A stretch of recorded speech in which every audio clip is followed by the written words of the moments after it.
Welcome to Jasmine Pollock's First Impression Sports Talk, the fastest growing sports talk show in the country.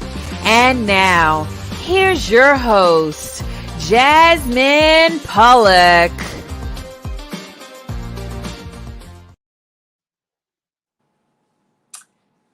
Hi, everyone. Welcome to Jasmine's First Impression Sports Talk. And today I have an amazing guest with me, three-time gold medalist Olympian Devon Harris. Welcome, Devon Harris. Thank you for coming and being involved in this and giving me your time today. Hey, Jasmine, it's great to hang out with you. How are you doing today? I'm doing well. I'm doing well. I'm so thankful to have you here. Just to get started in this interview, who is Devon Harris? What is your background? Who is Devon Harris? Well, let me correct one thing you said earlier. Three time. I think you said I'm a three-time gold medalist. No, I'm a three-time Olympian. Yes, still dreaming of winning that first gold medal. But we'll see how that goes. So Devon Harris, you can probably tell by my accent, I'm Jamaican, baby, born and bred in Kingston, in a place called Olympic Gardens. Believe it or not. One of the toughest ghettos in the world, I like to describe it. Really rough, impoverished, violent neighborhood that I grew up in. But I love sports. Couple of things that about me when I was growing up. I loved school and I love sports. I love school because I actually did like learning, but in school I could play. What's more fun than playing, but did well in school as well, in classes as well. And ended up in high school where my first love was actually soccer, but ended up running track. Middle distances, 800, 1500 meters. Everybody assumed that because I'm Jamaican, I'm a sprinter. Well, maybe I was, but not a very fast one. So growing up, I had these two big kind of overarching dreams. One was to be an army officer, to enlist in the Jamaica Defense Force, and the other was to become an Olympian. So right after high school, I enlisted in the army, and did my training at the Royal Military Academy, Sandhurst in England, which is like West Point, the British equivalent of West Point here in the U.S. And then after that, I'm serving as an officer, and the idea of the Jamaica bobsled team came about, and here was my shot to fulfill my second dream of being an Olympian, and I ended up being on that first team, competed in 3 Olympics, and now I get to hang out with you. Oh, thank you. Speaking of the Olympics, how was that whole experience for you? Like, a lot of people do not get that experience. How was that for you? In one word, amazing. So if you imagine you grew up watching the Olympics, and you see these men and women on TV marching in the opening ceremonies, and you're really in awe, admiring them, and you're thinking, whoa, those must be some of the best athletes in the world. And then one day, here it is that you set foot in a stadium during an Olympic opening ceremonies, and I promise you're seeing more cameras than you can count. In that moment, your image is being flashed around the world, and some little kid is probably thinking that you're one of the best athletes in the world. It's just an amazing experience. It's just extraordinary to be in the Olympic Village and meeting athletes, people who under normal circumstances you'd never meet, and really forming this lifelong bond. Just being able to watch TV years later and go, oh wow, I know him or I know her, and and have that bond and that kinship is amazing. Now, I know you went in for, is it called bobsledding? Yes, bobsledding. So explain that whole sport. I've seen it before. I've never sat down and actually watched it, but what was that sport like, and how did you prepare yourself for that? Yeah, bobsledding is one of the best sports in the world. Come on. It's obviously a winter sport, which is kind of unusual for a Jamaican to be competing in. It's called the champagne of thrills, actually. So bobsledding, there are 2 kinds. There's a 2-man bobsled and the 4-man bobsled, and basically you have the sled that fits 2 or 4 persons, and you stick it at the top of a hill. It's actually a track that's made specifically for the sport that runs anywhere from I think the shortest track might be about 1,400 meters, and the longest one maybe about a mile, 1,600 meters. So you push that thing, you jump in, and then the driver, the guy in the front, has to drive it, drive the sled to the bottom of the track. And if you make a mistake, you can crash. It's dangerous. You could actually get killed. But if you don't crash and you don't get killed, then it is indeed the champion of thrills. It's just an amazing ride, incredibly competitive, and just a fun sport to do. Wow, that's very interesting because I've seen it before and I was like, that's a really interesting sport, and it's just amazing to see that I'm talking to somebody who actually played that sport. Do you still talk to your current the teammates you had before, or is like we don't talk anymore? It's just that kind of No, we are loosely in touch, I guess is a correct way to answer that there. So we had two brothers on the team, Chris and Dudley Stokes. They're in Jamaica. Spoke to Chris a few months ago, actually. I haven't spoken to Dudley in a while. Then Michael White. I live in New York, and Michael also lives in New York on Long Island. Now and again, we'll text each other just so we're loosely in touch. That's good, though. That's really amazing. Speaking of which, now I hear that you are a motivational speaker. Yeah, they describe me as such, yes. Okay, so how was that experience for you? What is Devon Harris doing now after being the Olympian, after being in the military? What are you doing now to motivate others? Yeah, thank you for asking that.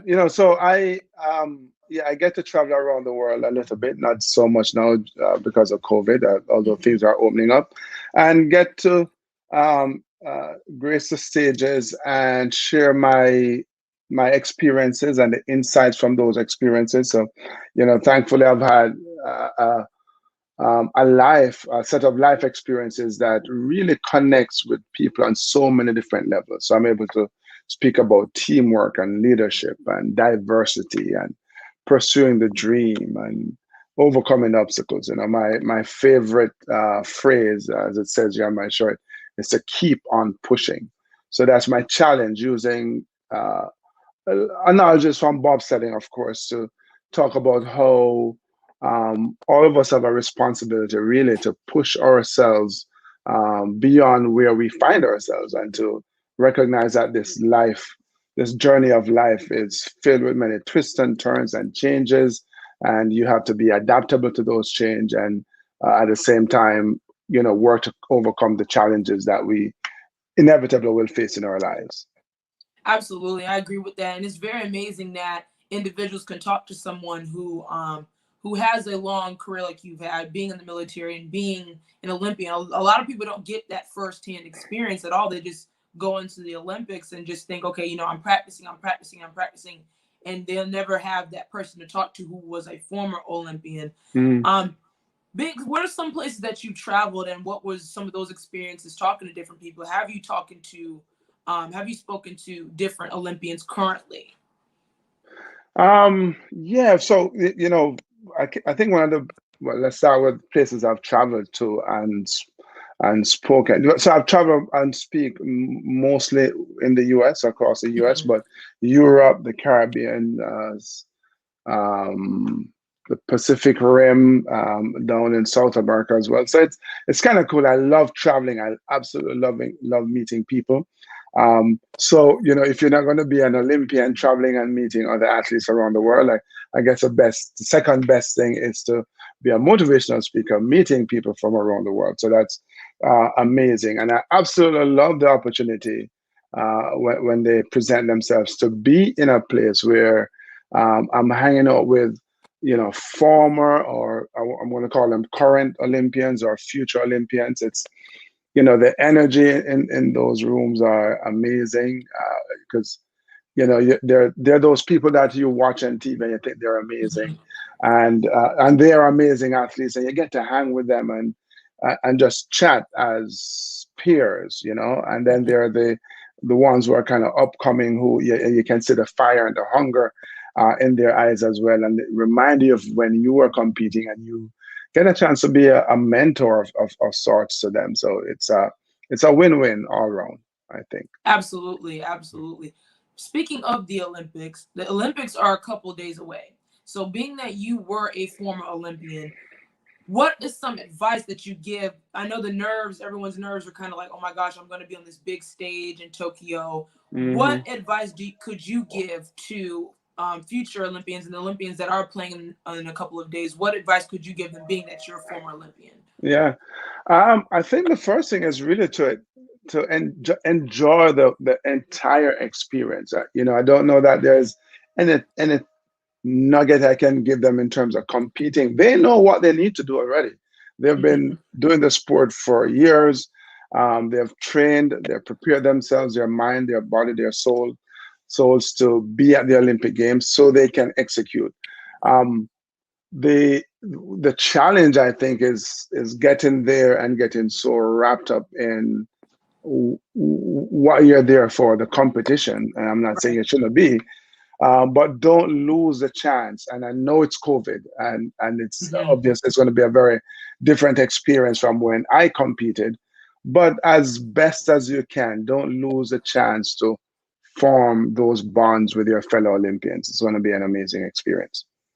Very, very important to bond and get that moment, because I know it's a huge moment for them. And some of these people, this is a once in a lifetime kind of thing, being an Olympian, playing in the Olympics. And then, there's probably some people who've never been across the world before.